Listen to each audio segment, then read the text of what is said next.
tubiest of the tubiest, the best YouTube subscribers on the planet. That's you. And I'm 50 plus. I'm gonna do a quick video today. I hadn't been with you guys for a little bit, so I'm gonna kind of pick up where I left off in the last video. But first I want to tell you that I ran into a trainer, and he had a student with him, and he gave me a little bit of information that I didn't know, and I wanted to pass that information on to you guys. And again, I want you to always ask these questions to your recruiter. Make sure that you are getting, solid information, because this is hearsay, okay? Why he would tell me anything that wasn't true, I don't know, but, he said that the students, while on his truck, they're there for 21 days. And if they need additional training, and they go to a still training deal they have in Tulsa. Okay, but 21 days is not a long time to be on a truck learning, the flatbed and everything. And the student gets $90 a day every day. So that's also a pretty good deal. So that's kind of give you a little bit of heads up of what you think you may be, you won't starve while you're training, okay? Outside of that, again, guys, you make sure you talk to your recruiter. Don't be saying 50 plus said that. Ask them, you kind of, double check. They might say $150 a day. You never know, okay? But anyways, the purpose of this video is I want to kind of run down a little bit of things, because remember we was going through this little pamphlet the last few videos. What I want to do today is give you some food for thought, so that when you get your recruiter on the phone, you can ask questions, okay? And so today I'm gonna go down the list of company benefits, and you can also always go back and rewind and pause and write these things down, because these are questions you want to talk to the recruiter about, okay? There's a comprehensive health and dental coverage, so health and dental and vision insurance. And the vision is not technically insurance. What it does, you pay it and they reimburse you up to a certain amount, okay? 401k and company match, on-site gym and personal trainer. That was pretty cool. It's in Tulsa, and there is a fitness guy there, and they will also help you with diet and a lot of things that as a driver that you're going to need to help you to stay healthy while you're out here. So there's some good information that's all free, okay? They have, well, that's the personal health and concierge service. That's what I was talking to you guys about. That's what one of the benefits that, if you was at a gym, you'd pay for that as well, so it's free. Employee assistance program, you need to ask about that, because I can't tell you what that is. A driving services help desk. When you go into the Tulsa terminal, that's like a row of kiosks, so to speak, desks, and everything you need is there for them to help you out with benefits and logs. Everything is right there, you just walk right up to them, and it's pretty easy to use. And I say that, and you may think, well, what's the big deal there? Because with a lot of companies, especially with the one that I was just with, man, I mean, it's not as easy. In fact, you can't even go into the building in some of those places. I mean, as far as you can get is a driver's lounge. Personnel like that is not available. That's the real deal, okay? The rider and pet policy. That's pretty simple too. I know that the rider thing is pretty easy, because you basically fill out this little form, then you get it notarized, and you send it back to them, and then they approve it. Then that person can ride with you. It's pretty easy. Tuition reimbursement, $5,000 in tuition reimbursement. That is a big deal, and I say that because at Melton, you can come aboard right out of school, so you don't need OTR experience, you don't need flatbed experience. All you need is a CDL and a willingness to work, and then you can come on and you start out pretty good. I think in the last video I went down the pay scale that you know what you're going to start out at, okay? And also that might, you know, have changed. So make sure you ask these questions to the recruiter, okay? And for this purpose, even if you're watching this video and it's not Melton that you want to come to, these questions right here, I'm telling you these things, but you forming it as a question because these are valid things that you want to make sure that you're going to be able to get and take advantage of. And I don't care where you go, whatever company you go to work for, these are very good questions to ask. There's flex spending account and short and long-term disability.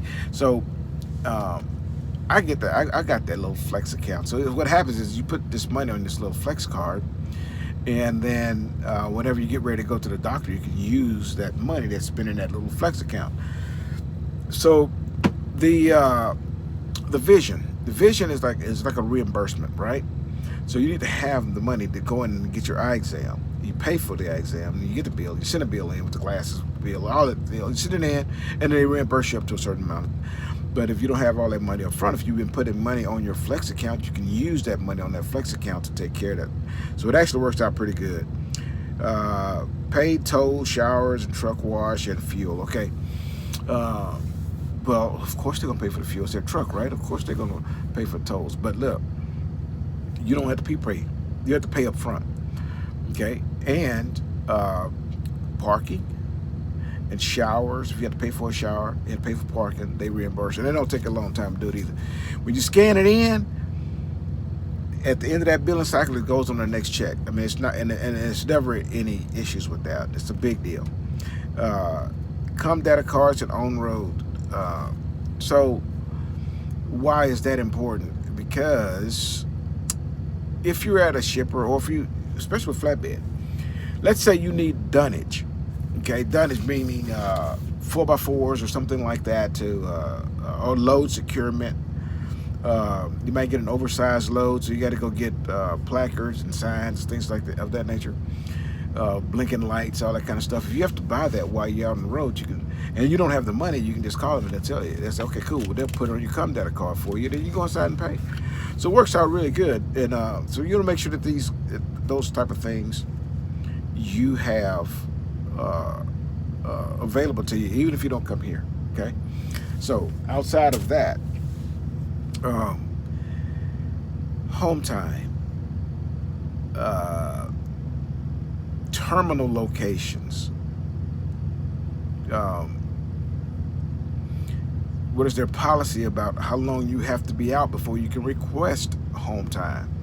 So these are questions that I want you to make sure that you jot these things down and get the answers to them. You know, where your starting pay, how do you level up in pay, what type of incentives or bonuses do they offer? These things are very important, okay?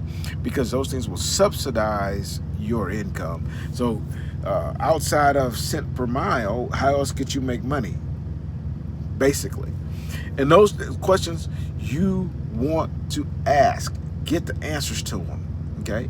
And make sure that those answers fit in your grand scheme of things, your end game, okay? If I will tell you this, dry van, refrigerated, they all have pluses and minuses. And so does flatbed. Flatbed has pluses and minuses. The plus part about flatbed with me is because it helps me get to my end game, which is pulling oversized loads, heavy loads. Because that's where the money is, okay? And you make very, very good money. But, you know, there's a level you hit with refrigerated and a dry van. And with oversized loads or open deck, pretty much. Open deck, you can go from a flatbed all the way up to specialty trailers and stuff. And so, I mean, the sky's the limit. And so is the money. So I like money. So I like flatbed. But you're gonna do a little work, okay? And you will spend some money buying some extra stuff that you may need. I'm gonna buy securement for brick loads, okay? And you know, that's my next thing. They are expensive, okay? And so are tarps. You know, everything else is not very expensive at all, Okay, and those things that I just mentioned, you know, you don't need them right away. You know, the company provides you with tarps, so you don't have to purchase your own right away, but eventually you most definitely will. Okay, and they're worth their money. Trust what I'm telling you; they are worth your money. Soon as if you was my student, I'll let you put on the company tarps. The next load is put on my tarps. I promise you'd never want to put on the company tarps again. There's that big a difference.